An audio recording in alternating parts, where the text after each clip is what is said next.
Hi, welcome back. So, in this chapter, we're going to focus on relationships in adulthood. So, adult friendships are profoundly important, and research has shown that supportive adult friendships can enhance self esteem and they're linked to increased happiness throughout adult life. There's three broad themes and characteristics that underlie adult friendships. One is that there is an affective or emotional basis. And so friendships tend to include sharing expressions of intimacy, appreciation, affection, and support, as well as self disclosure. And so exchanging information with one another can build trust, loyalty, and commitment. The second is there is shared or communal nature. So friends participate in or support activities of mutual interest. And so there is a level of mutual reciprocity where friends are bonding by participating in activities they enjoy. And then lastly, there is sociability and compatibility. So friends keep us entertained and they're sources of amusement, fun, and recreation. Since social media has become a central platform for forming and maintaining friendships across all generations, an important issue is trustworthiness of connections that start online. And so trust develops on the basis of four main sources: reputation, performance, pre-commitment, and situational factors. For older adults, friendships can be even more important, partly because they often don't want to become a burden to their families. And as a result, friendships can play a key role in supporting each other's independence. Friendships also help older adults cope with the loss of roles and status that come with aging, such as retirement or the death of a loved one. Older adults who live alone especially benefit from friendships with neighbors. And older adults tend to have fewer relationships than people in midlife and young adulthood. We also notice there's a change in social behavior. And so, other than interacting with fewer friends later in life, um, we also notice that their social contact is motivated by a variety of different goals. And so, Karstinen and their colleagues proposed the theory of socio-emotional selectivity.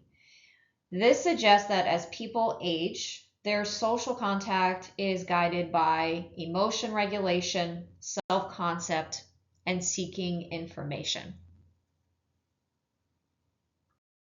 So longitudinal research shows that adult friendships generally follow a natural progression. And many of them start with shared interests, and some remain at that level while others grow into deeper connections where people share more personal aspects of their lives. And these changes in friendship can be seen as a mixture of three stages, which are forming, maintaining, and ending friendships. And these friendships change over time. Life changes, such as moving or going away to college or experiencing a loss, can lead to having fewer friends and less contact with the ones you keep as you get older. In young adulthood, people tend to have the most amount of friends and acquaintances because they have more opportunities, they have more time, and they have shared interests to form these connections. Friendships remain important throughout adulthood because the number and quality of these friendships are linked to overall life satisfaction. And so, for example, college students with strong friendships tend to cope better with stressful life events, like those experienced during the COVID-19 pandemic. The goals that people have for social connections also change. And so, in the last slide, I talked about self-concept, emotion regulation, and seeking information as three key goals of maintaining friendships and social contact. Goals also change. So, when people are seeking information, for example, when they're figuring out where they fit in during young adulthood, meeting many new people is important to them. And so they will tend to seek out more relationships, more friendships. However, as people age and they focus more on emotional regulation, they become more selective in their social contacts. And so they may tend to prefer to be around similar people as them or familiar people. Young adults are mostly driven by the need to seek information, while older adults are more focused on emotion regulation. And so research shows that as people get older, they do become more selective about who they interact with. Other studies also show that as people age, their ability to manage emotions improves. And older adults tend to focus more on the emotional aspects of life and relationships. And so their emotional experiences become more complex and nuanced. Same-gender friendships show both similarities and differences in adulthood. 4 traits of same-gender friendships are consistent across cultures and age groups, which are living close to each other, sharing similar interests and values, feeling included, and giving and receiving support equally. There are traits that tend to be more common in women's friendships, and there are traits that tend to be more common in men. So, for example, women's same-gender friendships tend to be based on intimate emotional sharing. They also tend to be based on higher effort and expectations from friends. And there is more focus on talking over and over about problems and focusing on negative emotions. Whereas in men's friendships, they tend to be based on shared activities and interests. Research also shows that women tend to have more friendships than men. And there are benefits to friendships between men and women.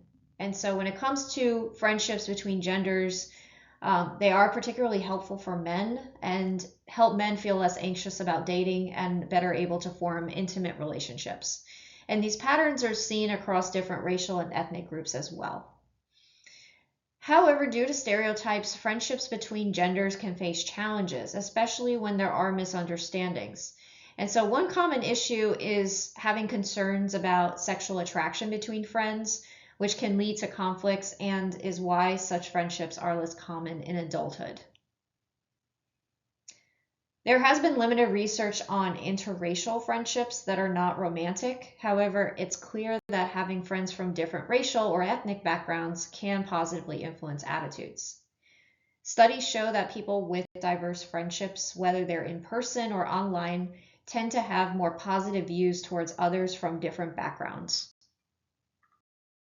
So now we're going to go over some theories regarding intimate relationships and love throughout adulthood. To understand love, researchers have looked at its key components. And Sternberg had identified 3 components of love in a series of studies. And so he said that love consists of 3 basic elements. One is passion, which is the intense physical desire for someone. The second is intimacy. And intimacy is the feeling of being able to share your thoughts and actions freely with another person. And 3 is commitment, which is the decision to stay with someone through good times and bad times. Ideally, a truly loving relationship includes all 3 of these components, and couples who share a balance of these aspects tend to be happier even as the balance shifts over time. The components of love explain how romantic relationships develop. And so research shows that the development of romantic relationships is a complex process. And it's influenced by early attachment styles and experiences from childhood and adolescence. And so according to Sternberg, in the early stages of a romantic relationship, passion is usually high while intimacy and commitment are low. This phase is called infatuation, which is an intense, physically focused relationship where there's high risk of jealousy and misunderstanding, because individuals often misinterpret each other's feelings and intentions. During this stage, it can be hard to distinguish between casual sex or hookups in dating, especially in emerging adulthood. So as I mentioned, in early stages of the relationship, passion tends to be highest while commitment and intimacy are low. At some point in the relationship, there's an intimacy phase, and it's often marked by couples spending a lot of time together, making joint decisions, taking care of each other, sharing belongings, and finding ways to resolve conflicts. These behaviors help strengthen their bond and increase the chances of a lasting relationship. Couples in this phase may also show signs of commitment, like wearing each other's rings, having children, living together, or simply sharing everyday routines. And for many, intimacy represents a stable phase that signals commitment. In a study of 1,529 people across the US, Campbell and Kaufman in 2017 explored the links between love, personality, and creativity. And they found that over time, physical intimacy and passion tend to decrease in a relationship. However, emotional closeness and commitment continue to grow. This and other research suggests that good relationships often deepen emotionally as time passes, even if the intensity of physical passion fades. So, the theory of assortative mating is a theory in social and behavioral sciences that does the best job explaining the process of how relationships are formed. And this theory explains that people tend to choose partners that are similar to them in various ways. And the similarity can be in terms of education, physical traits, personality, values, and even political beliefs. And so essentially, people are more likely to form relationships with those who share similar backgrounds or characteristics. And so selecting somebody works best when you have shared values, goals, and interests with them. And it's based on the principle of homogamy, which is the degree to which people are similar. And so studies show that, for example, people who meet in similar environments, like in school or work, often display higher levels of homogamy or similarity between partners. And so assortative mating is most common in societies where people have more freedom in their dating choices. And it's a common way to sort through potential partners. And so people tend to do this through dating apps. And so you've probably noticed how much similarity matters in deciding who to swipe on. And so the way that people meet can affect their chances of who they get as a romantic partner. And so the types of people that you meet tend to depend on the environments that you're in. Research shows that online dating offers benefits. So you get a large pool of potential matches. However, there can also be challenges such as accuracy of profiles. Similar to real life, physical appearance can strongly affect initial choices online. A common trend among emerging adults is the prevalence of hookup culture, which is casual sexual encounters that may occur without knowing each other's names. And while people of various sexual orientations participate in hookups, most still prefer to have long-term romantic partners in the end. The idea of hookups as no strings attached is misleading, as nearly 3/4 of people who engage in them later feel some regret.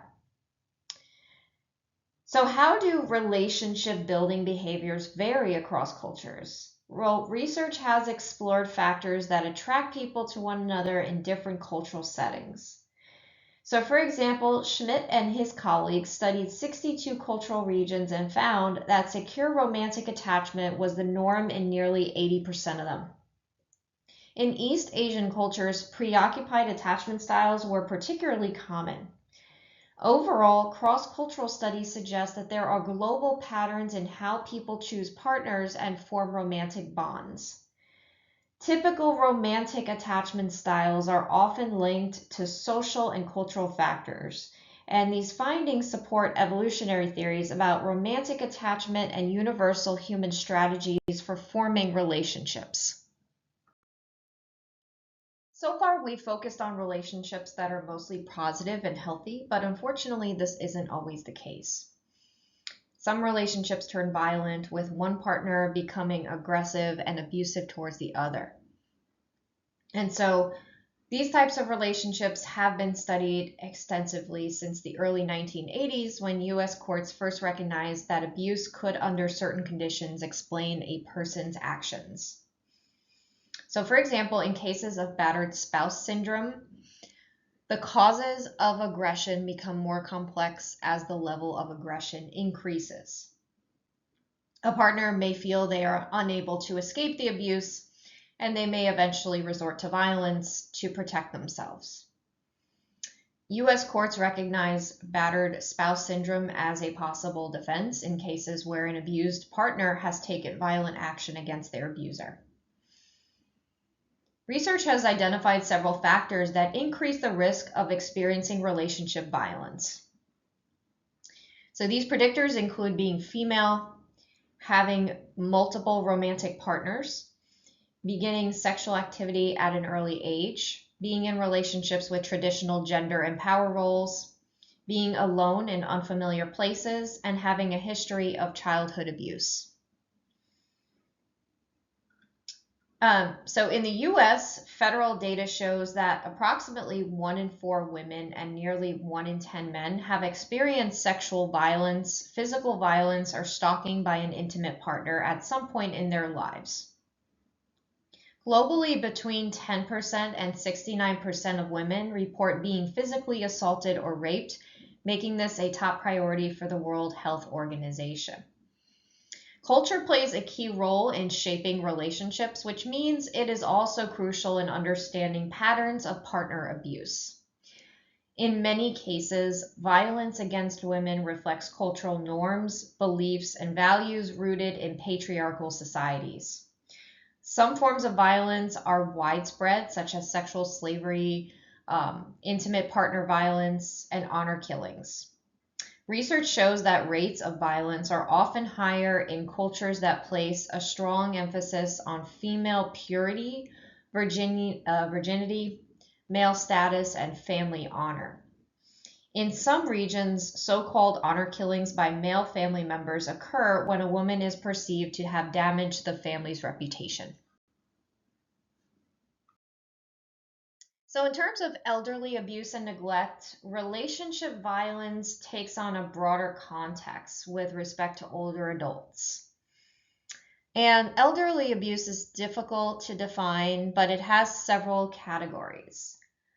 So physical abuse is the use of physical force that may result in bodily injury, physical pain, or impairment. Sexual abuse is non-consensual sexual contact of any kind. Emotional or psychological abuse refers to the infliction of anguish, pain, or distress. Financial or material exploitation refers to illegal or improper use of an older adult's funds, property, or assets.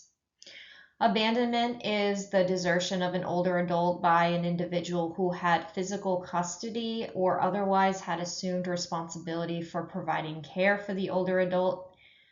Neglect is refusal or failure to fulfill any part of a person's obligation or duties to an older adult. And self-neglect are behaviors of an older person that threaten their health or safety, excluding those conscious and voluntary decisions made by mentally competent and healthy adults. 1 in 10 older adults living in the community experience some form of abuse, exploitation, or neglect. However, it is also estimated that about 1 in 24 cases of elderly abuse, neglect, and exploitation are reported to authorities.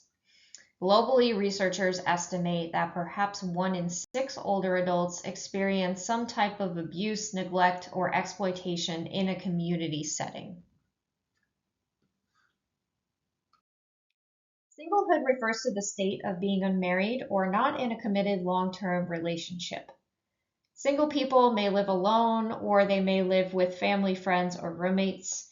Singlehood can occur at different points in life, either before marriage, after divorce, or following the death of a spouse, and can either be a temporary or permanent choice. Some people tend to remain single by choice. Some focus on their career, personal interests, or independence, and others may be single because they haven't found a suitable partner, or they do prefer single life. And so there's different reasons for why people choose to be single.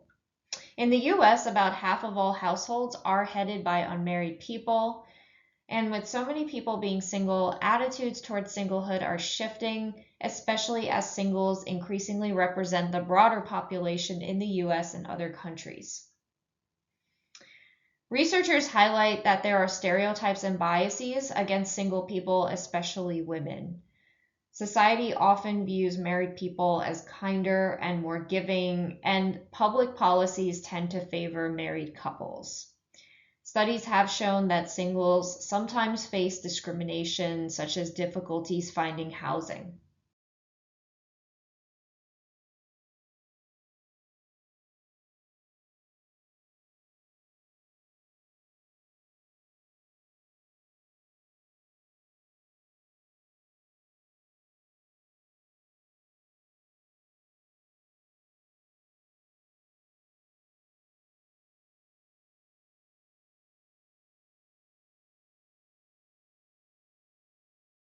Cohabitation is a lifestyle where people in committed sexual relationships live together.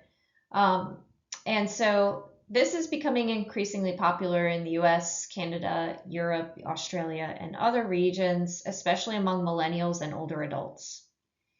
However, not all people who cohabit are in romantic relationships. So, for example, college students might share housing, or older adults may live together for financial reasons or companionship.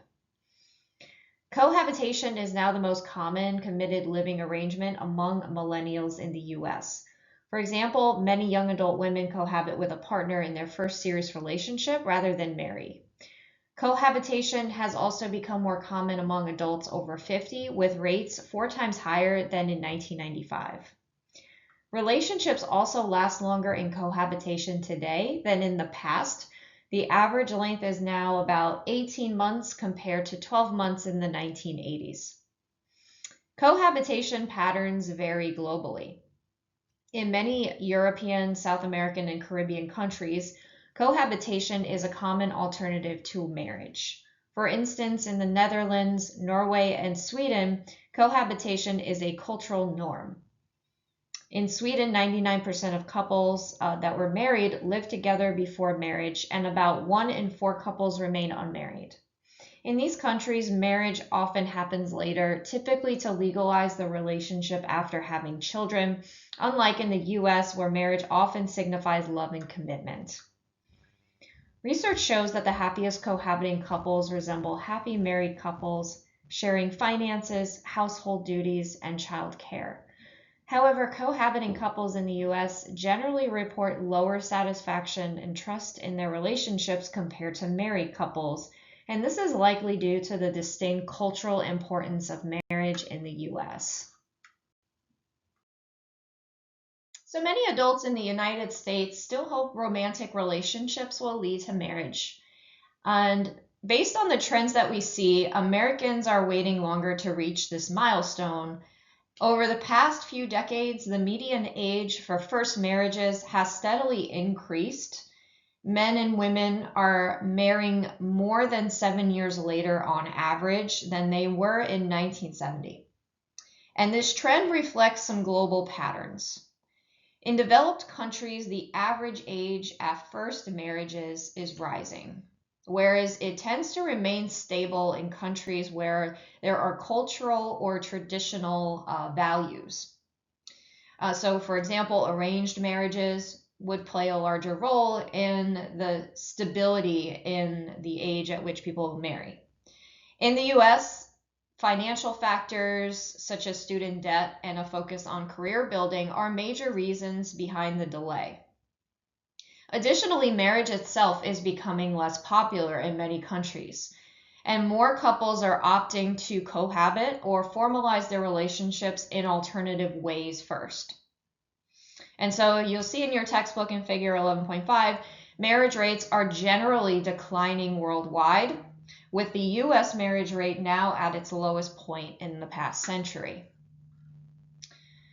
Minot distinguishes several key terms related to successful marriage. And so this is determined by marital success, which is an overarching term for marital outcomes like divorce rate, a marital quality, which is a subjective assessment of a couple's relationship across various dimensions, marital adjustment, which is the degree to which spouses adapt to each other over time, and marital satisfaction, which is a general evaluation of one's marriage. And so each of these provide a unique view of marital dynamics. A strong predictor of marital success is homogamy, or the similarity of values, interests, and backgrounds between partners. Relationships are more likely to thrive when partners share similar age, values, goals, attitudes, socioeconomic status, social habits, and ethnic background. Another important factor is a sense of equality in the relationship. Exchange theory suggests that marriage thrives when each partner feels they are fairly contributing something valuable to the relationship. Marriages tend to be happier when both partners believe in a fair exchange across different areas.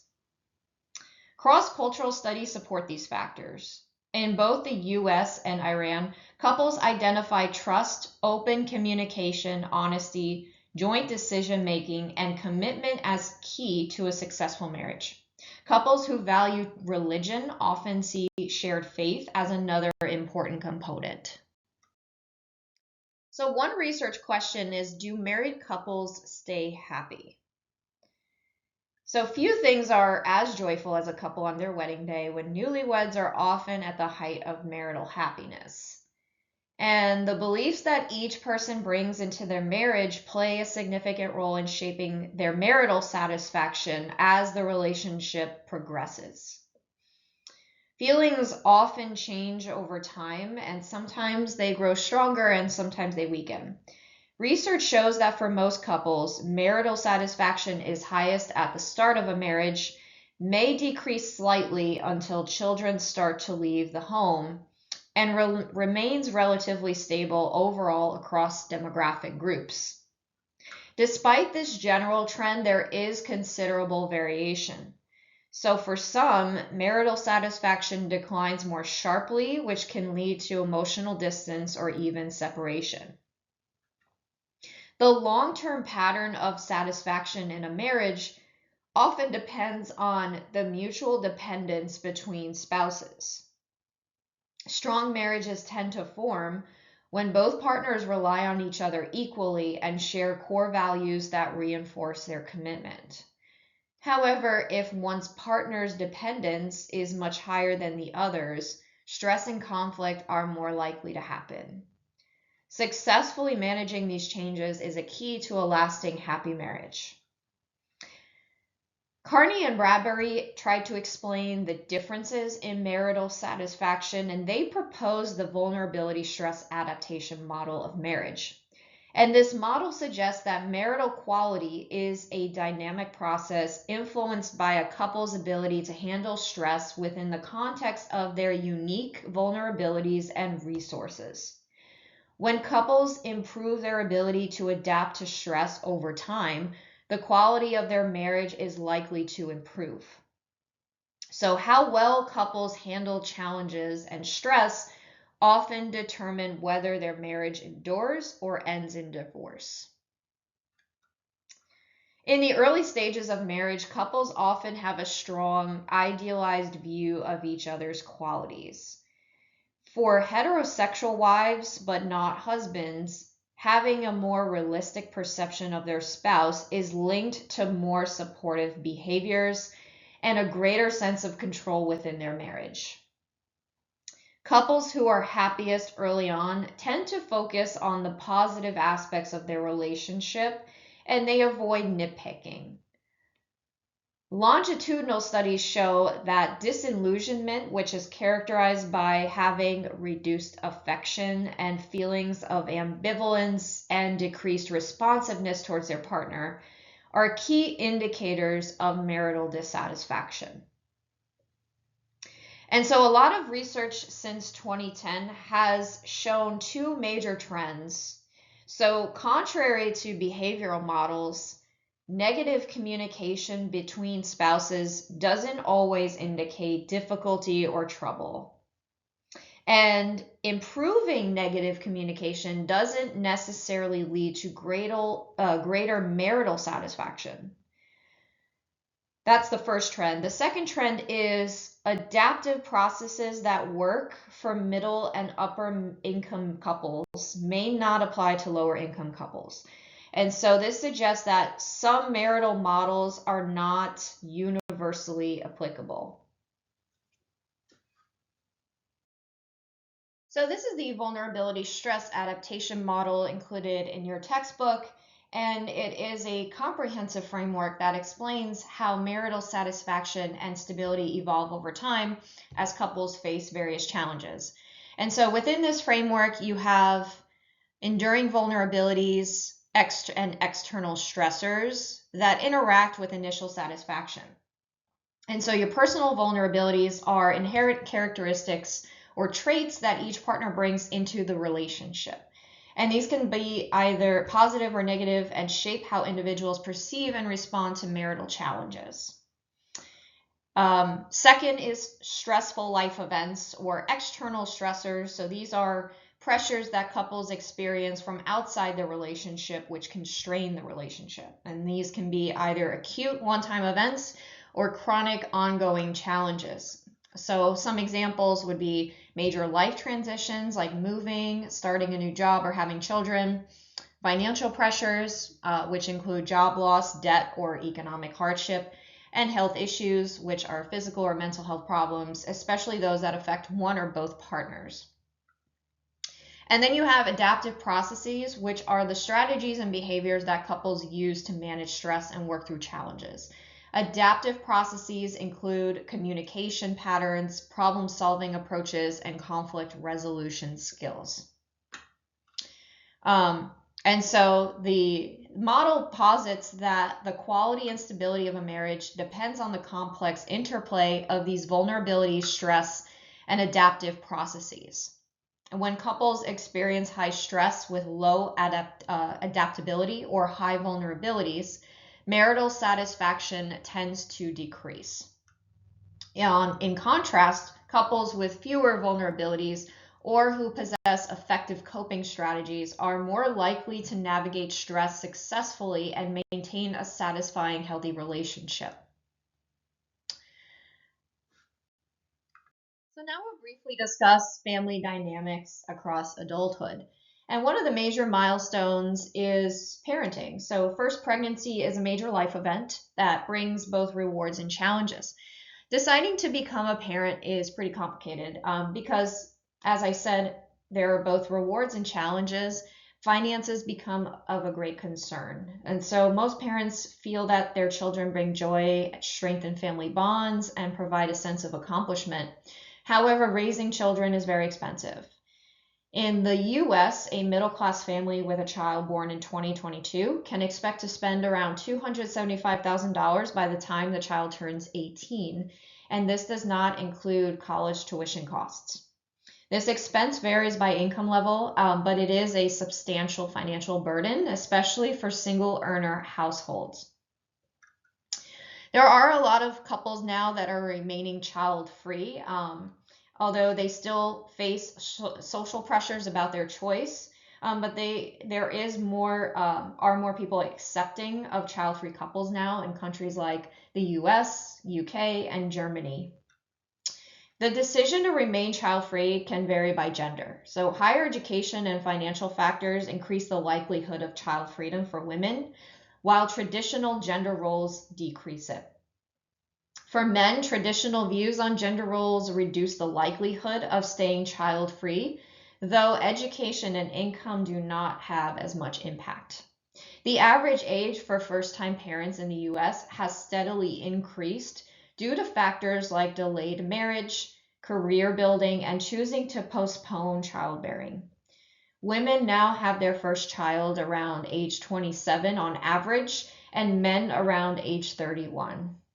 While the birth rate in the US has declined for decades, hitting a low of 58.3 births per 1,000 women in 2019, it dropped further to 55.8 in 2020 because of the COVID-19 pandemic. Delaying parenthood can offer benefits, especially for mothers who may feel more confident, spend more time with their children, and experience less conflict with them as they grow. Older fathers also tend to invest more time in their children, and they often spend up to 3 times as much time with preschoolers as younger fathers do. Racial and ethnic backgrounds significantly influence family structure and parent-child relationships. For many Black families, parenting is often shaped by strong religious beliefs and is also focused on education, pride in cultural heritage, self-respect, and close family cooperation. There was a study done in 2020 by Miller, and they found that most Black parents in their study prepared their children for racial bias as a means of ensuring their safety. Additionally, Black parents, especially those with sons, often feel the need to have the talk about interacting safely with law enforcement, which is a practice that was highlighted in the Anderson study. And such experiences have contributed to the development of the Black Lives Matter movement. Many Native American families also experience unique challenges due to generations of oppression, which have disrupted the transmission of traditional parenting skills. And so a lot of the traditional cultural parenting skills have been lost. Historically, Native American cultural values emphasized the importance of children, honored women as sacred, and expected men to care for and provide for their families. For a lot of Native American parents today, restoring a strong cultural identity is often the priority, and extended family plays a crucial role in this process. And so a lot of research suggests that Native American families tend to receive more extended family support in child rearing compared to white families. Over 26% of children under 18 in the US are Latino, and most are at least second generation. And this percentage is steadily rising over the years. Latino families generally emphasize two cultural values. One is familism and the other is extended family. And familism means prioritizing the family's well-being over individual concerns. And this is a central core value to Latino or Latina family life. Asian Americans occupy a unique racial position in the US and historically have faced discrimination such as the Chinese Exclusion Act of 1882. And these experiences add to discussions on racial injustices. So within Asian American families, conversations often focus on cultural heritage rather than explicit discussions of discrimination. Younger family members are increasingly educating their parents about racial issues, often feeling overlooked in larger discussions about race. And Asian Americans also emphasize familism, showing a strong sense of obligation, particularly towards caring for older parents. And so despite stereotypes of the model minority, Asian American families face common parenting challenges. In traditional Asian families, men generally hold higher status, but among recent immigrants, women are increasingly working outside the home, especially if they were the first to immigrate. Currently, about 40% of births in the US are to unmarried parents. And this is a rate that has declined 14% since its peak in 2008. So the rate of births to single mothers has been declining. And many unmarried mothers are in cohabiting relationships. Most unmarried white and black mothers are in a cohabiting relationship, while unmarried fathers are more evenly split between cohabiting and solo parenting. Among Latino and Asian American unmarried parents, roughly half are solo and half are cohabiting. And these trends align with the rise in cohabitation that I discussed earlier. Solo parents face unique challenges, but also enjoy many of the rewards of parenting. Balancing work and parenting can be very difficult because you're taking on often the workload of two people. Loneliness is a common experience for single parents, which was heightened during the COVID-19 pandemic due to limited social interactions. This loneliness can intensify when children grow up and leave the home. And financially, solo parents generally have fewer resources than married parents, particularly solo mothers who also face gender-related wage disparities. So with only one income, single parents often find it very challenging to cover household needs. The lack of subsidized childcare in the US means that many single parents rely on families or friends for childcare and sometimes must put career advancement on hold due to the high costs and lack of reliable childcare options. So there are a few differences among parents who have their own biological children versus those who don't. About 1/3 of people in the US will become step parents, foster parents, or adopted parents at some point in their lives. And while most challenges are similar across parent types, each situation has some unique difficulties. And so, foster, adoptive, and step parents may worry about forming strong bonds with their kids, while infants often bond easily. Older children with established connections to biological parents may struggle with loyalty conflicts. Um, and so managing relationships can be difficult. So, for instance, some stepchildren stay attached to their non custodial parent and resist integrating into a new family. This can lead to behavioral challenges. So, managing relationships with non custodial parents can complicate matters for step parents, and it's a common cause of stress in second marriages. Research shows that step families benefit from careful preparation for transitions, which helps ease these changes for all family members. Adopted parents often face unique attachment challenges. Adopted children may express a desire to connect with birth parents, which can strain adoptive family dynamics. Foster parents face uncertainty in their relationships with foster children because placements could be temporary, and this lack of stability can make it hard to form lasting attachments, especially with children who have struggled with attachment in the past.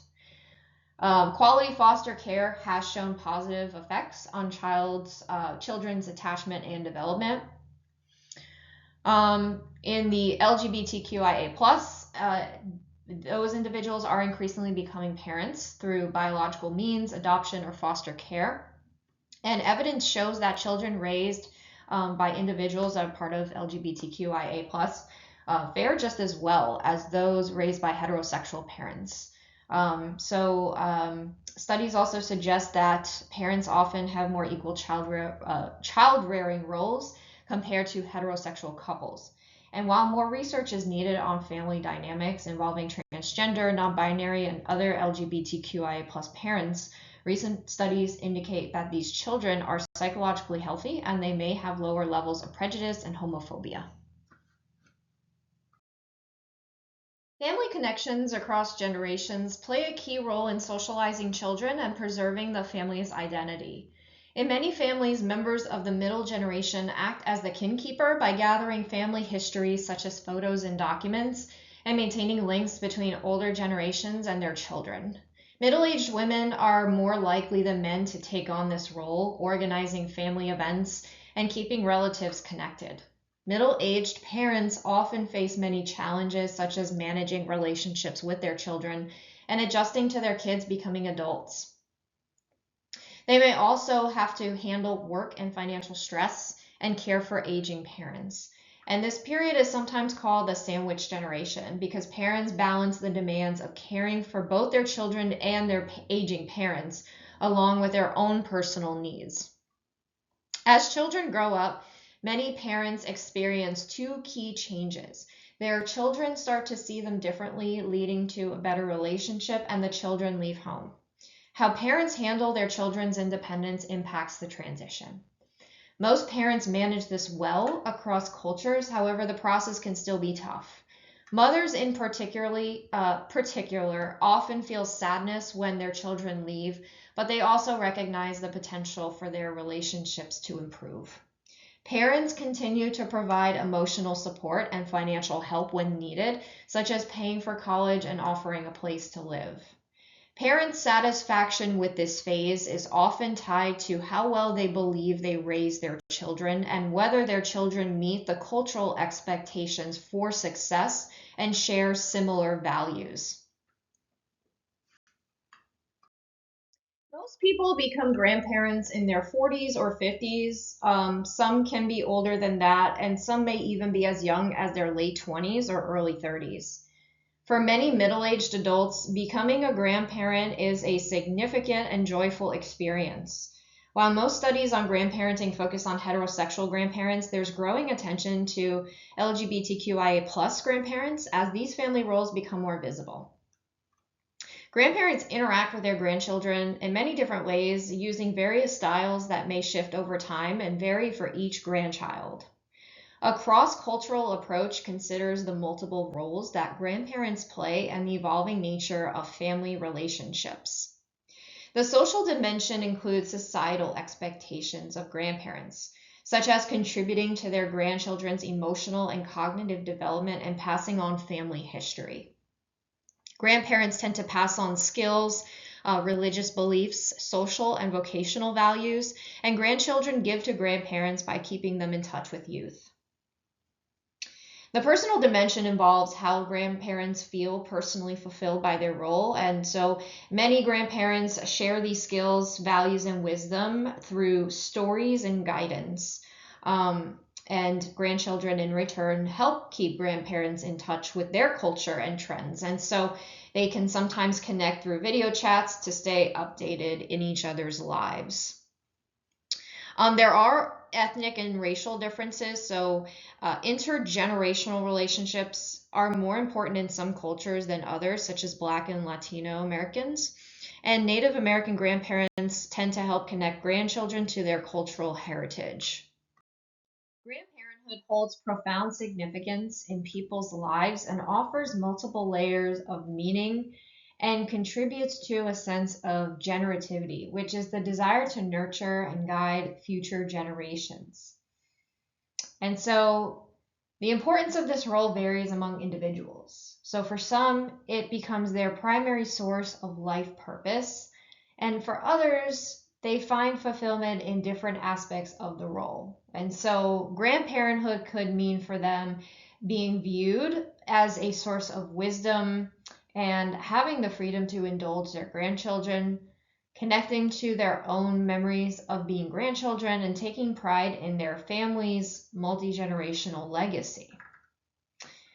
The role of grandparents has evolved significantly in modern times. The traditional grandparent-grandchild relationship faces new challenges due to increased family mobility and geographic separation.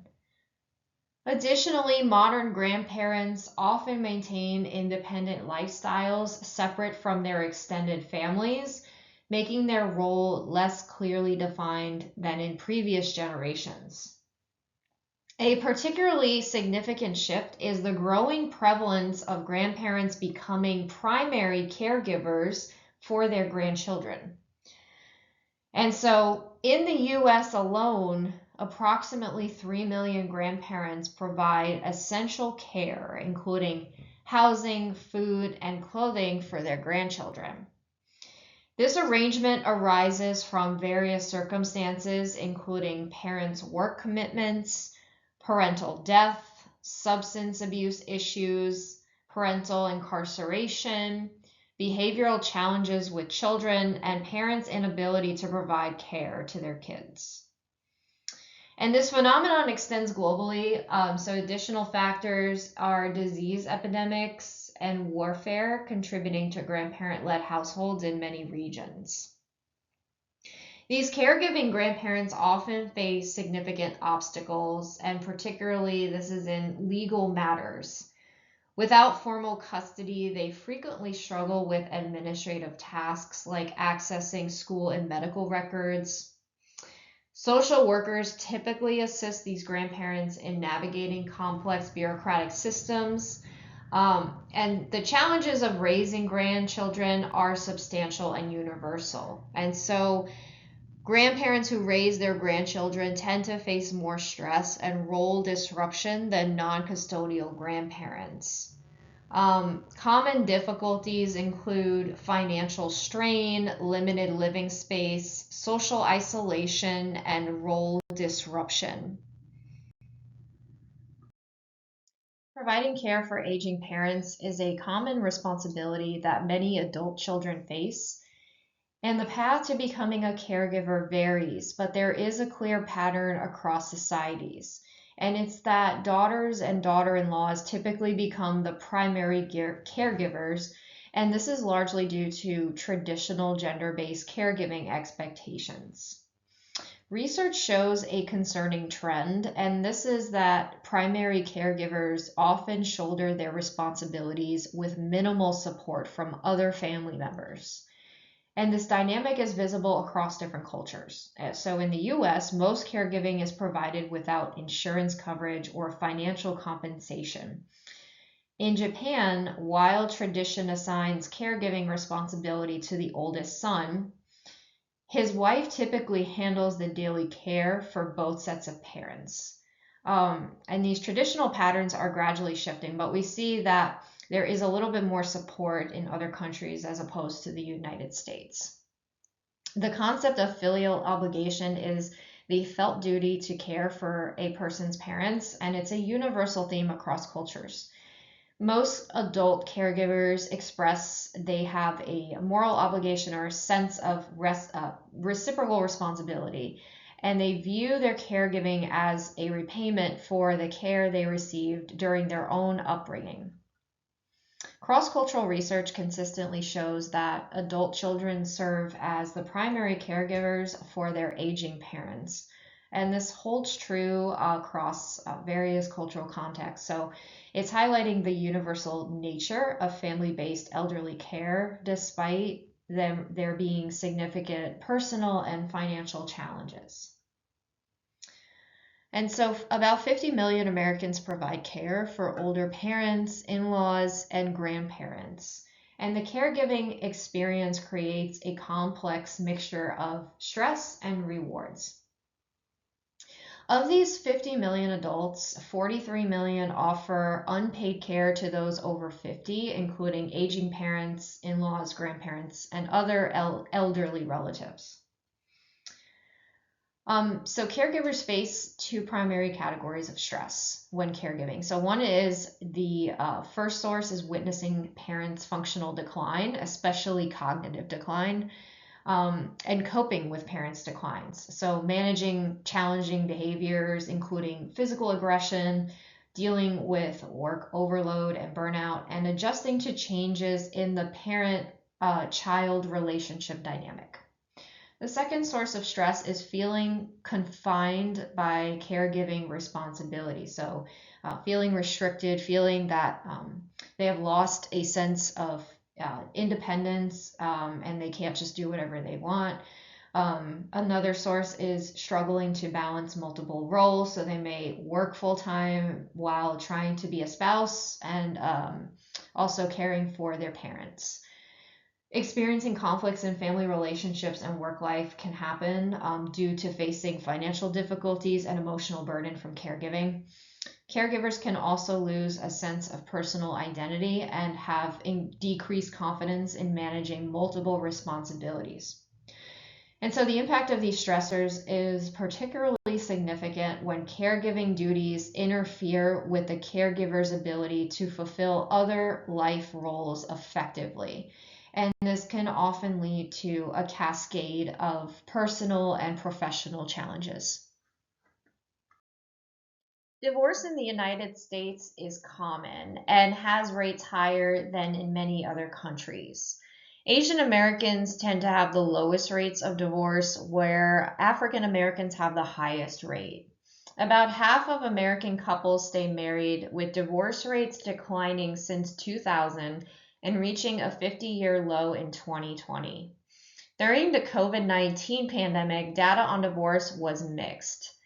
Some reports showed a 35% spike, while others noted a decline in certain states. Research shows that common reasons for divorce include money issues, infidelity, compatibility problems, abuse, and substance use. The specific reasons can vary based on gender, social class, and life stages. However, former spouses often blame each other for the breakup. Divorce impacts all areas of relationships, including emotional, psychological, and financial. Studies suggest that successful marriages often hinge on how couples handle their conflict. However, reasons for divorce are complex, and Gottman and Levinson's model predicted divorce in both early and late stages. So, with couples' communication styles and management conflict, they found that negative emotions during conflict often predicted early divorce, while a lack of positive emotions in everyday interactions predicted later divorce. And so, for example, if a spouse shows excitement about a work project and the other shows no interest, this unequited enthusiasm can harm the relationship over time. Gottman's research emphasizes the importance of emotional communication for marital success. Couples who divorce early often experience intense conflict that are marked by negative emotions like contempt and defensiveness. For others, the absence of conflict doesn't mean a marriage is thriving. Without positive interactions, many marriages will eventually break down. Lasting marriages require regular expressions of love and appreciation from each partner. Divorce can have a significant emotional impact on couples, and many experience unhappiness at some point. Unlike the loss of a spouse through death, divorce often means continued contact with the spouse, serving as a reminder of unresolved issues.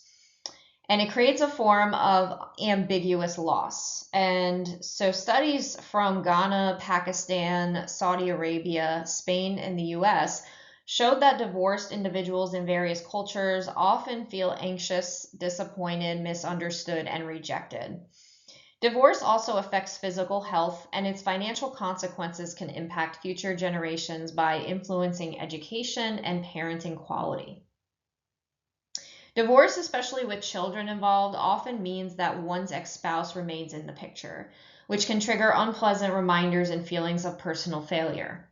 Many divorced individuals find it hard to adjust, which is known as divorce hangover, and this term describes the struggle to let go of the past, build new relationships, and adapt to single parenthood. Forgiving an ex-spouse can be crucial to recovery, and forgiveness can help people move forward. Divorce in middle-aged has unique aspects. So wives that initiate the split often report personal growth and optimism, whereas those who don't may experience rumination and vulnerability. Many middle-aged women also face financial strain if they relied on their ex-husband's income. Many also find positives in their new lives, reporting greater happiness, freedom from their ex-spouse, and greater independence. Divorce becomes especially complex when children are involved, particularly from an international perspective.